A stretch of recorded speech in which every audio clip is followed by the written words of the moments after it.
Mi nombre es Rubén Ninahuanca, estudiante de la Maestría de Liderazgo para Transformación de CETI BGU, para lo cual quisiera pedirte autorización para poder realizarte una entrevista y al mismo tiempo ser grabada, si obtengo su consentimiento.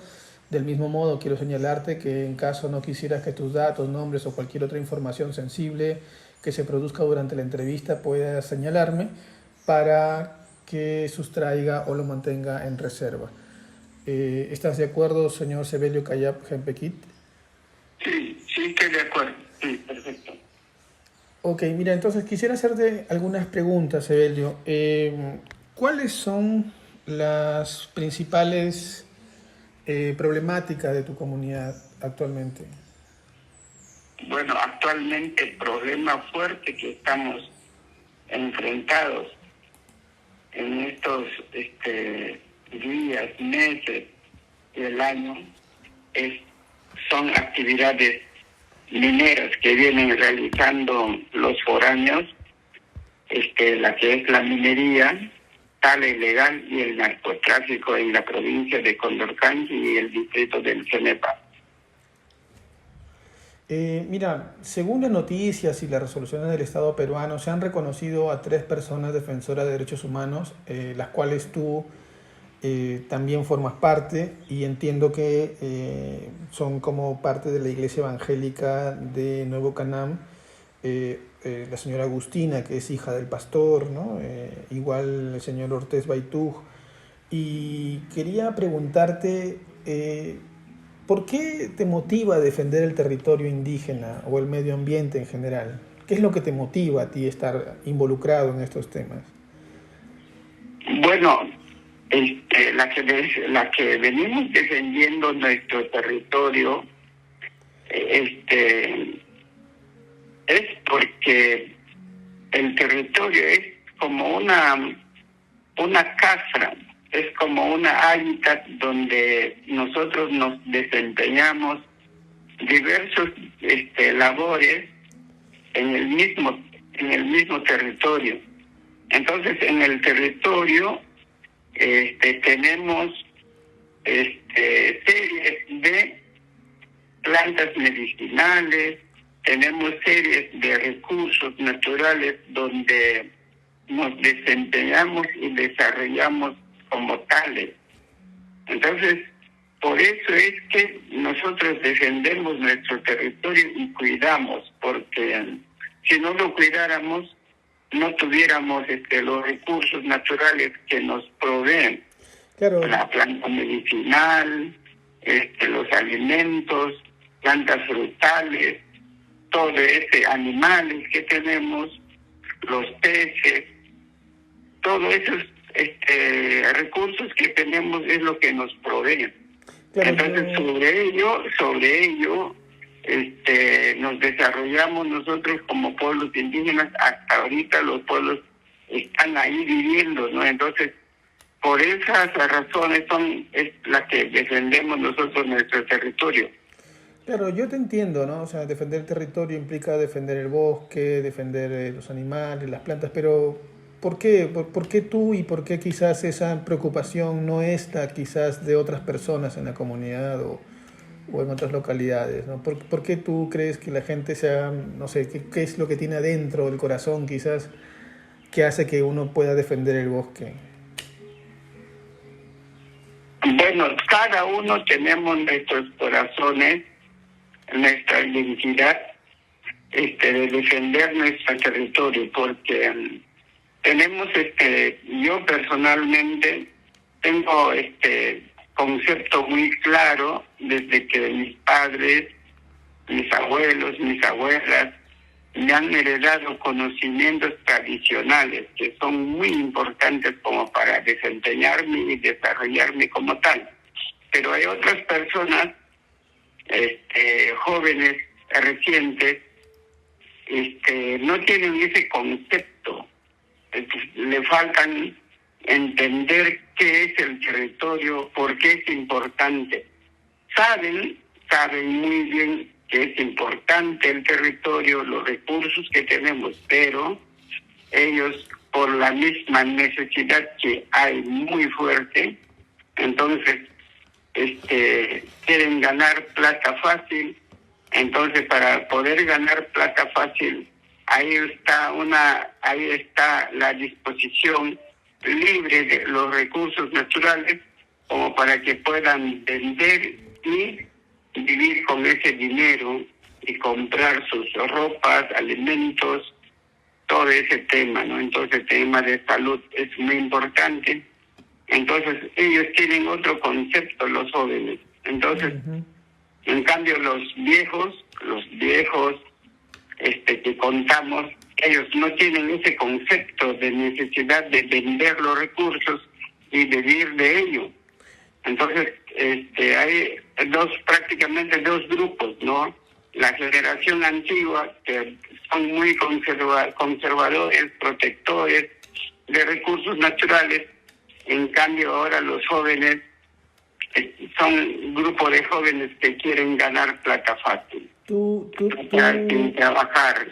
Entonces, ese es un otro pensamiento que choca con la misma situación y con la vivencia de los viejos, que no pueden entender ellos y comprender la importancia de cuidar y proteger los recursos naturales. Esa es la gran diferencia que hay.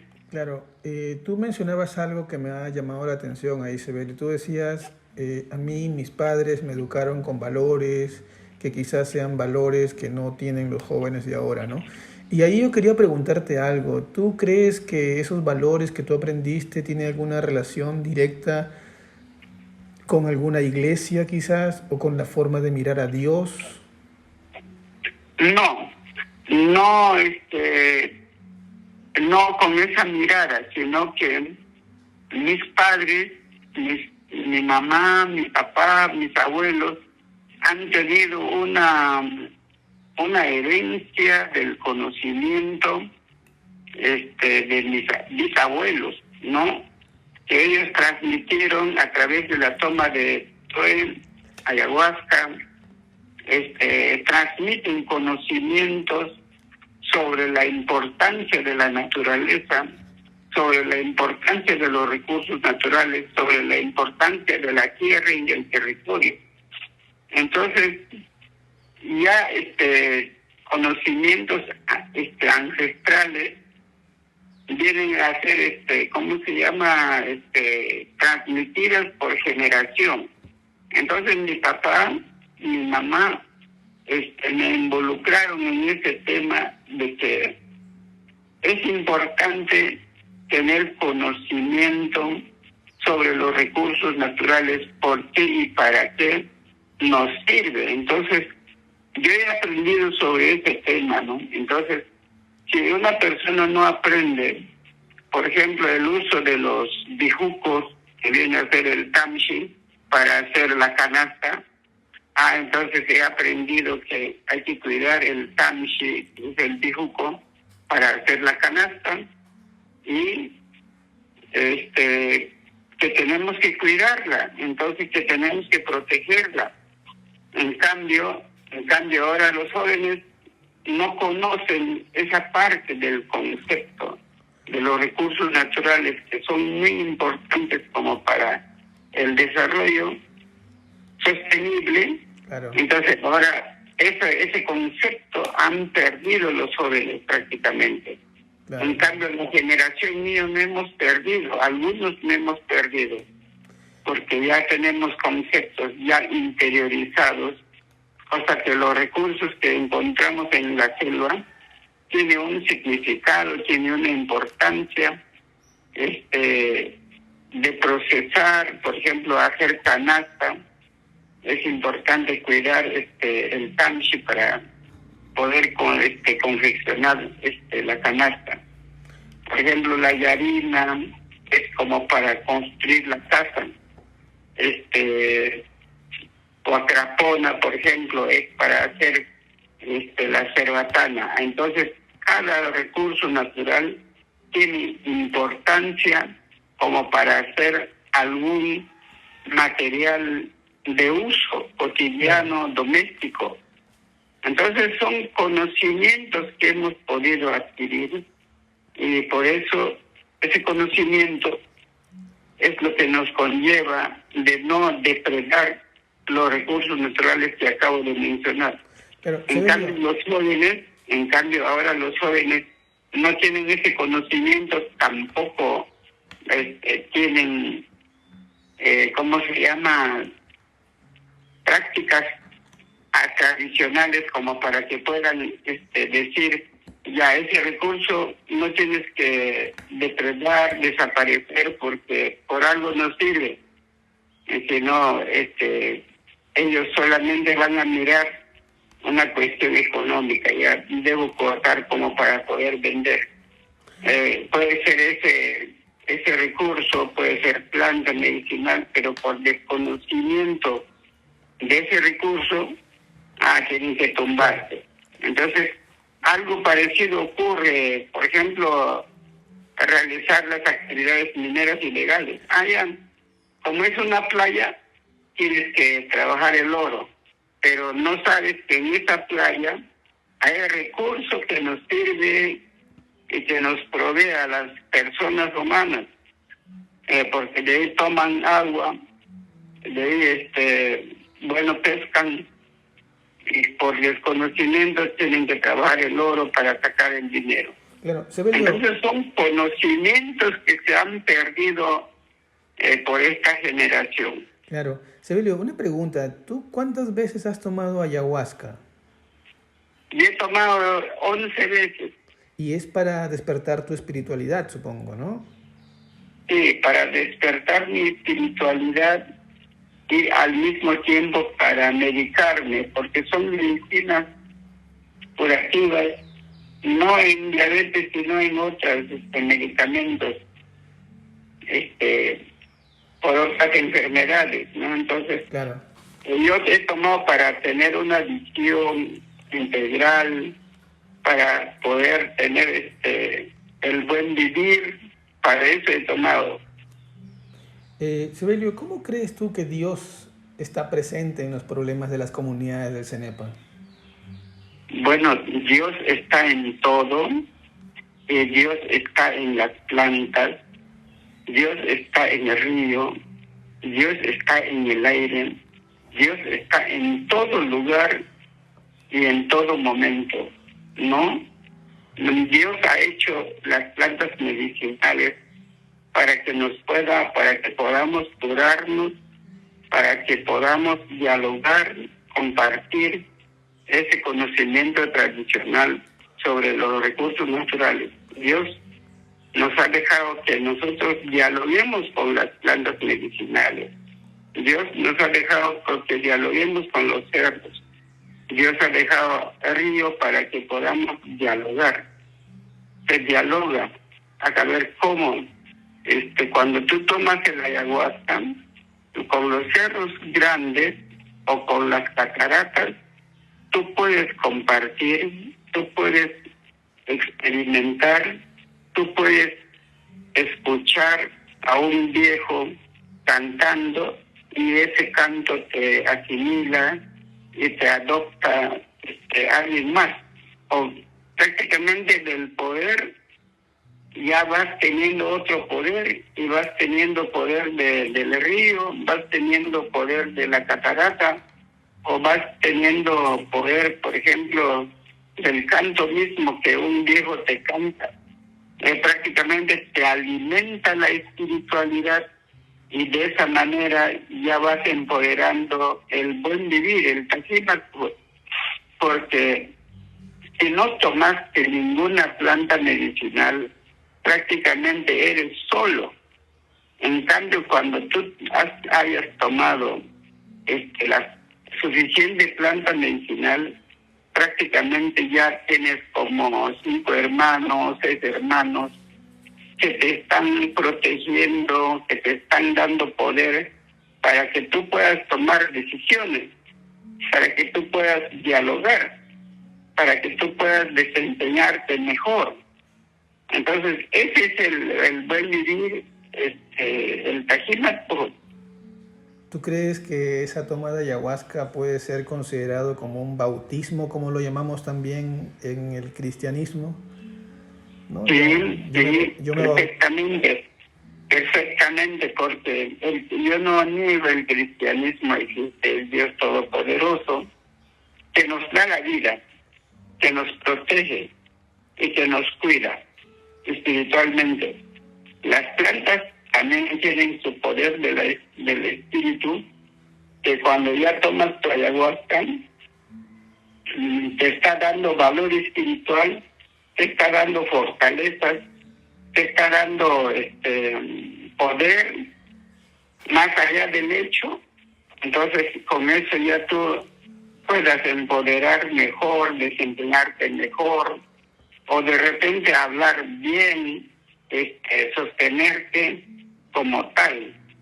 Igual manera dicen los viejos, los sabios dicen que no hayas tomado ninguna planta, eres vacío, pero si te hayas tomado ayahuasca suficiente, tienes bastante poder espiritual sobre la naturaleza. Entonces eres un huaymaco, dicen, no huaymaco. Huaymaco significa que tienes un poder sobre la naturaleza, que eres que tienes un poder del Tajímaco. Ya prácticamente los viejos no se preocupan en ese tema mientras hayas tomado bastante ayahuasca, pero si no hayas tomado ninguna planta de la ayahuasca, te dicen, tú todavía eres verde, todavía eres, en Navajón dicen verde, chanán, no estás maduro, ni para poder casarte, ni poder desempeñarte, ni tener reuniones con los viejos, con los sabios.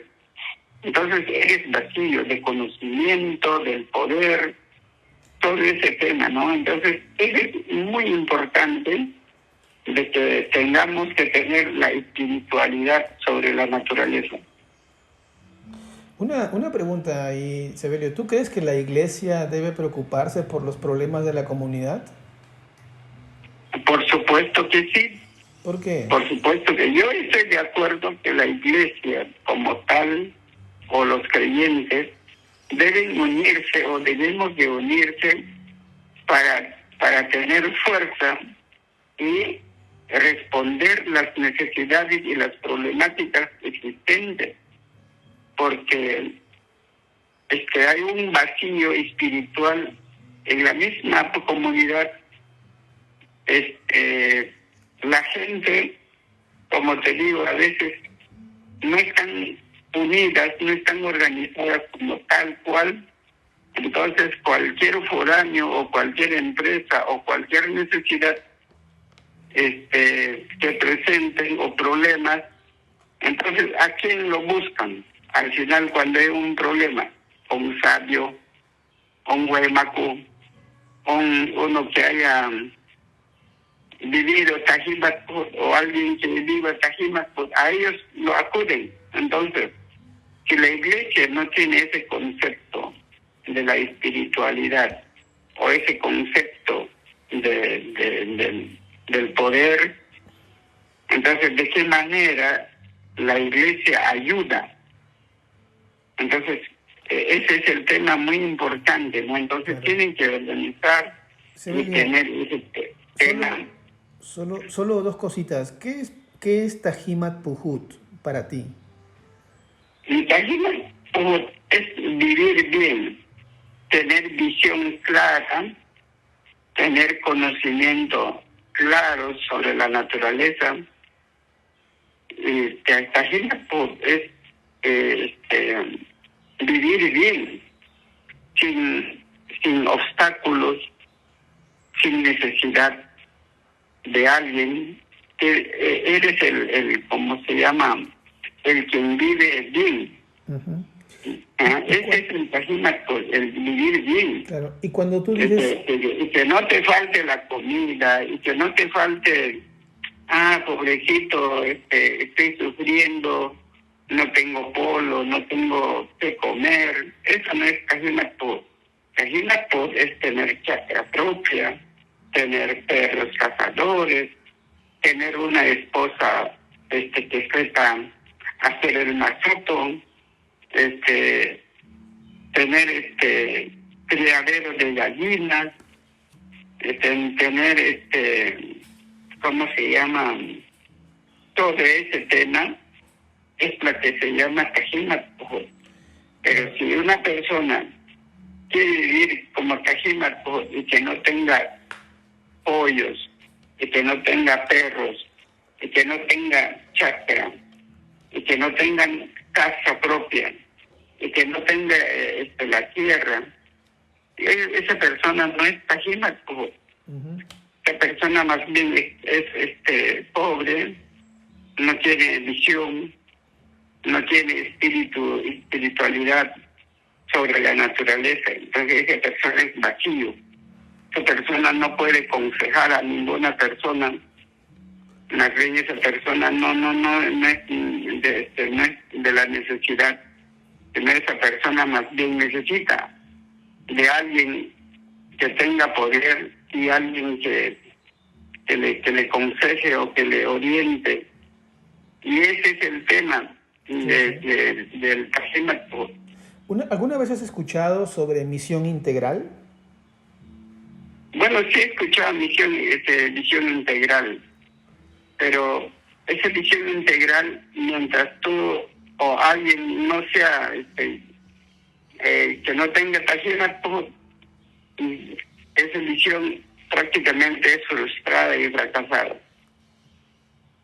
Okay. ¿Cuáles crees tú que deben ser las características de un buen hijo de Dios, por ejemplo? Un buen hijo del no sé, del Guaymac, de la Juta, ¿no?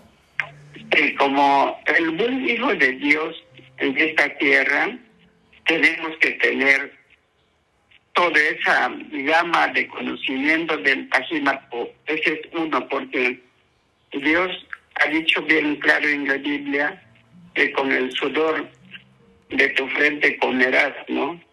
Entonces, el buen vivir prácticamente es lo que posee o que debe poseer, tener buena chacra, buenos perros, crianza de animales, abundante, tener territorio, casa propia, territorio propio. Entonces, ese es el buen vivir. Dios quiere eso, pero si tú eres pobre, no tengas casa, no tengas chacra, no tengas animales de cría en buen estado, prácticamente Dios no nos quiere, no va a querer que esa persona viva pobre y que le siga todo Dios poderoso, ¿no? Entonces, hay que vivir bien para que Dios también acepte nuestra vida. Yo creo que esa parte es importante como para poder decir que Dios nos protege y nos provee la vida. Claro, una pregunta, ¿y tú qué consideras necesario que debe pasar para que la comunidad vuelva a la armonía? Bueno, en la comunidad, hablando de la comunidad, hay mucha corrupción. Hay mucho problema, así como he mencionado, problema territorial, problemas muy fuertes sobre narcotráfico, minería, tala ilegal de árboles. Todo ese tema se tiene que solucionar.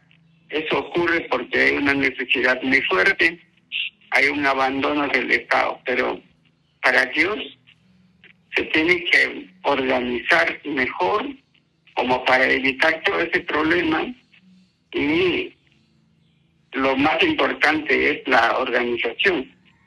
Entonces, si no estamos organizados como iglesia, estamos mal. Organizados, tenemos que entendernos sobre las reglas claras que nosotros pongamos en esta tierra, ¿no? Entonces, hay que hacer como una especie de reorganización a la comunidad, para que la comunidad viva en paz, en tranquilidad, sobre los problemas que vienen ocurriendo. Entonces, en ese plan, la iglesia tiene que también entender que la toma de plantas medicinales es fundamental, importante para el desarrollo de las personas y para desempeñarse mejor.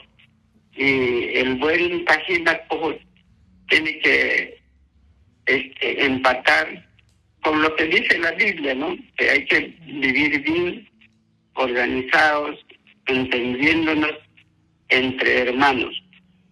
Si no hay entendimiento entre hermanos, Dios tampoco va a querer que nosotros vivamos en una situación de corrupción fuerte y que de esa manera salvemos nuestra alma y la espiritualidad. Entonces estamos hablando sobre un hecho concreto, real, como si no hubiera problema, ¿no? Entonces esa es una preocupación muy fuerte. ¿Tú te consideras un cristiano? ¿Por qué? ¿O no te consideras cristiano? ¿O te consideras, no sé, una persona como líder, lejos de la iglesia o cerca de la iglesia? Así personalmente. Yo me considero cristiano, pero al mismo tiempo también líder del pueblo indígena y asimismo un personaje profesional de conocimiento científico y del conocimiento ancestral, porque eso me enriquece entender mejor el mundo y vivir en un mundo de tranquilidad y paz, pero entendiendo los problemas existentes en esta tierra, ¿no? Entonces, sobre eso tengo que rezar a Dios para que me dé vida en esa situación, pero tengo que vivir en paz, en tranquilidad, en armonía con la naturaleza, ¿no? Eso es lo más importante. Tengo que valorar la naturaleza, la espiritualidad existente sobre ello, ¿no? Esta pregunta sí es un poco difícil bueno, nada, lo quisiera hacer porque sé que eres un buen líder, ¿no? ¿Tú qué consideras o cuál consideras que es tu propósito en la vida de la comunidad, Sebelio? Son varias cosas, ¿no? Que hay que tener propósitos. El propósito del desarrollo es importante. No, tu propósito como líder, ¿cuál crees tú que es para tu comunidad? Bueno, para la comunidad, ¿no? Para la comunidad. Para ti, ¿cuál es tu propósito dentro de yo como persona natural, mi propósito ya es, bueno, primero he vivido yo desde joven un poco de sufrimiento donde no tenía apoyo para poder estudiar, tuve que trabajar y estudiar. Esa es la primera fase, la vida juventud. Después he servido a la patria en el ejército, he experimentado la vida. Después, como tercera fase, he vivido como estudiante, y como cuarta fase he vivido como profesional, desempeñándome en mi carrera profesional de educación. Y como quinto paso he vivido como líder de una organización o del pueblo Abajún.